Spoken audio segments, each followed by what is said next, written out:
नमस्कार दोस्तों, स्वागत है आपका 100% इंग्लिश के यूट्यूब चैनल पे। तो आज हम बात करने वाले हैं 17th सेंचुरी के रिस्टोरेशन पीरियड के स्टार पीस माने जाने वाले ड्रामा की, यानी कि एफ्रा बेन के द रोवर की। एफ्रा बेन ब्रिटिश लिटरेचर की पहली प्रोफेशनल वुमेन प्लेराइट थी और उनका लिखा ये प्ले सिर्फ एंटरटेनमेंट नहीं बल्कि एक बोल्ड और प्रोग्रेसिव फेमिनिस्ट रिस्पॉन्स भी था उस समय के मेल डोमिनेटेड थिएटर और सोसाइटी के अगेंस्ट। तो कहानी शुरू होती है नेपल्स इटली में, जहाँ कार्निवल चल रहा है। ये कार्निवल एक ऐसा फेस्टिव टाइम है जब लोग मास्क पहनते हैं, रूल्स ब्रेक करते हैं और अपनी आइडेंटिटी छुपा के जो मर्जी करते हैं। और यही सेटिंग हमारी ऑथर यूज़ करती है एक्सप्लोर करने के लिए लव, लस्ट, जेंडर रोल्स और फ्रीडम को। इस प्ले के सेंट्रल मेल कैरेक्टर्स हैं विलमोर, जो कि एक charming but irresponsible English naval captain है, बेलिवेल एक नोबल एंड सिंसियर सोल्जर, और फ्रेडरिक एंड ब्लंट जो उनके दोस्त हैं। और फीमेल कैरेक्टर्स में सबसे इम्पॉर्टेंट है हेलेना और फ्लोरिंडा, जो नोबल सिस्टर्स हैं, और उनका कज़न वेलेरिया। हेलेना विटी और बोल्ड लड़की है जिसे कॉन्वेंट भेजने का प्लान है, लेकिन वो इस कार्निवल में अपने लिए प्यार और फ्रीडम ढूंढना चाहती है। फ्लोरिंडा एक ओबीडियंट बट रोमांटिक लड़की है जो बेलिवेल से प्यार करती है, लेकिन उसके भाई डॉन पेड्रो चाहते हैं कि उसकी शादी किसी और से हो। अब चलिए देखते हैं स्टोरी का मेन कन्फ्लिक्ट। ये सब कैरेक्टर्स कार्निवल में मिलते हैं जहाँ सब अपने रियल आइडेंटिटी को छुपा रहे होते हैं। हेलेना विलमोर से मिलती है और दोनों के बीच फ्लर्टिंग, टीजिंग जैसी चीज़ें होती हैं। हेलेना चाहती है कि विलमोर उसे सीरियसली ले, लेकिन विलमोर कमिटमेंट फोबिक है। ठीक है, इसे कमिटमेंट करने से डर लगता है। दूसरी तरफ फ्लोरिंडा बेलिवेल से मिलना चाहती है, लेकिन बार बार उसका रास्ता उसके ब्रदर और दूसरे मेल कैरेक्टर्स रोक देते हैं। एक और सब प्लॉट में फुलिश ब्लंट एक प्रोस्टिट्यूट लुसेटा से प्यार में फंस जाता है और वो उसे लूट लेती है। इस पार्ट को बेन ने कॉमिक रिलीफ और सोशल सटायर दोनों के लिए यूज़ किया है। ये प्ले सिर्फ एक लव स्टोरी नहीं है, ये एक game of disguise, deception, power और पेट्रियार्की का भी एनालिसिस है। वुमेन अपने लिए चॉइसेस ढूंढ रही है, अपनी फ्रीडम एजर्ट कर रही है, और इस प्रोसेस में वो मेल ईगो को चैलेंज भी करती है। हेलेना रिपीटेडली विलमोर से कहती है अगर उसे ट्रूली प्यार है तो प्रूव करो, सिर्फ फ्लर्टिंग या डिज़ायर काफ़ी नहीं है।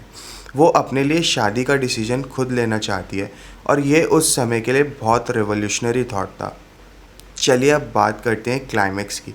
मल्टीपल मिसअंडरस्टैंडिंग, डिस्गाइसेस और कॉमिक सीन्स के बाद सब कपल्स अपने ट्रू लव तक पहुंच ही जाते हैं। फ्लोरिंडा फाइनली बेलिवेल से शादी करती है।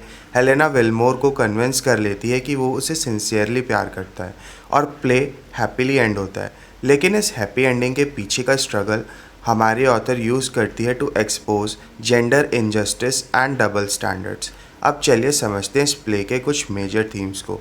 सबसे पहला थीम है लव वर्सेस लस्ट का। विलमोर का कैरेक्टर इस थीम के लिए मेन एग्जाम्पल है। वो कार्निवल की हवा में सिर्फ फिजिकल प्लेजर ढूंढता है, लेकिन जब हेलेना उसके सामने आती है तो वो ग्रेजुअली इमोशनल कमिटमेंट सीखता है। दूसरा थीम है वुमेन्स एजेंसी का। इस प्ले में वुमेन सिर्फ पैसिव ऑब्जेक्ट नहीं है, वो एक्टिव लवर्स हैं जो प्लान बनाती हैं, डिस्गाइज लेती हैं और अपनी आइडेंटिटी और फ्रीडम के लिए लड़ती हैं। फ्लोरिंडा रिपीटेडली वो अनवांटेड मैरिज से बचने की कोशिश करती है, और हेलेना कॉन्वेंट जाने के बजाय प्यार और सेल्फ एक्सप्रेशन चूज़ करती है। एक और इम्पॉर्टेंट थीम है मास्क वर्सेस आइडेंटिटी का। कार्निवल मास्क का सिंबॉलिक यूज़ यहाँ बहुत पावरफुल है। जब लोग मास्क पहनते हैं तो वो रियल वर्ल्ड के जेंडर और क्लास नॉर्म्स को तोड़ सकते हैं। हमारे ऑथर मास्क के ज़रिए ये दिखाती है कि सोसाइटी के रूल्स कितने सुपरफिशियल हैं, और जब इन्हें हटा दिया जाता है तो ट्रू इमोशंस और पावर डायनेमिक्स सामने आते हैं। चलिए थोड़ा सा एक बारी क्रिटिकल एनालिसिस भी देख लेते हैं, जो कि हमारे एग्ज़ाम पॉइंट ऑफ व्यू से काफ़ी ज़्यादा इंपॉर्टेंट रहता है। एफ्रा बेन ने इस प्ले के ज़रिए रिस्टोरेशन कॉमेडी का एक नया फेमिनिस्ट वर्जन दिया। जहाँ ट्रेडिशनल कॉमेडीज़ में वुमेन सिर्फ बेचारी या कॉमिक फिगर्स होती थी, वहाँ हमारे ऑथर ने उन्हें स्मार्ट, विटी और बोल्ड बनाया। हेलेना जैसे कैरेक्टर्स एक न्यू वुमेनहुड को रिप्रेजेंट करते हैं, जहाँ वुमेन अपने लव, लाइफ और सेक्सुअलिटी के डिसीजंस खुद ले सकती है। विलमोर का कैरेक्टर भी इंटरेस्टिंग है इस प्ले में। एक तरफ वो टिपिकल रिस्टोरेशन रेक है जो औरत को सिड्यूस करता है, लेकिन हमारी ऑथर उसे हेलेना के कन्फ्रंटेशन के थ्रू रिफॉर्म करने की कोशिश करती है।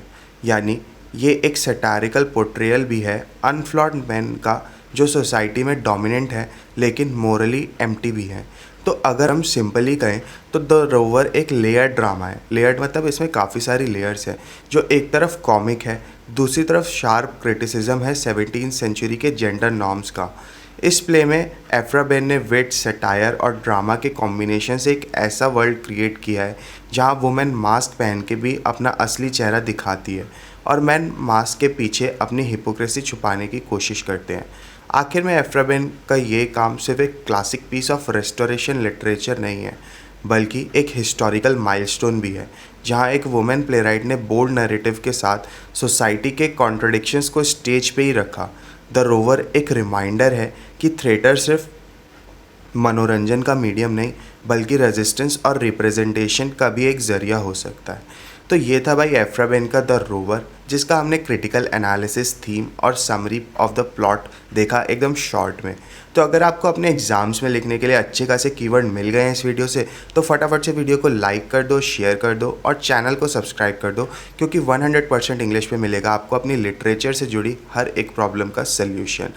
मिलते हैं फिर अगली वीडियो में, तब तक के लिए हैप्पी स्टडिंग और best of luck for your upcoming examinations.